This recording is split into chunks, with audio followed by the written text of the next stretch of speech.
নমস্কার, আমি অর্চনা বসাক। আমার একটা প্রবলেম হয়েছিল ব্রেস্টে, তো আমি বাইরে দেখিয়েছিলাম। তো সেখানে এফএনসি করার পর আমার ক্যান্সার ধরা পড়ে। তখন ওনারা বললেন যে কোনো ক্যান্সার স্পেশালিস্টের কাছে দেখানোর জন্য।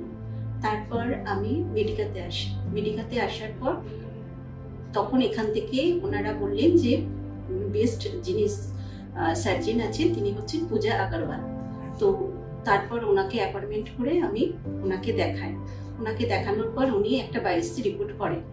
বায়োপসি রিপোর্ট করার পর তাতে আমার ক্যান্সার ধরা পড়ে।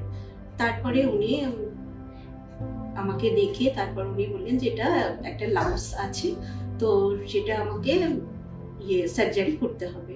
তখন উনি আমাকে সার্জারি করার জন্য ডেট দিলেন। সেই ডেটে এসে আমি সার্জারি করলাম। সার্জারি আমার সাকসেসফুল হয়েছে এবং আমি খুব নার্ভাস ছিলাম। আর আমি ভীষণভাবে আমি কাঁদতাম এখানে। তো এখানকার অনেকেই আছেন, যেরকম অনুনিমা ম্যাম, তারপরে পূজা ম্যাম আমাকে ভীষণভাবে বুঝিয়েছেন। তিনি আমাকে প্রচুর পরিমাণে মেন্টালি সাপোর্টও দিয়েছেন। আজকে আমি খুব ভালো আছি। এরপর আমাকে সার্জারির পর তারপর আমাকে কেমো দেওয়ার কথা বললেন। তারপরে উনি রেফার করলেন প্রদীপ স্যারের কাছে।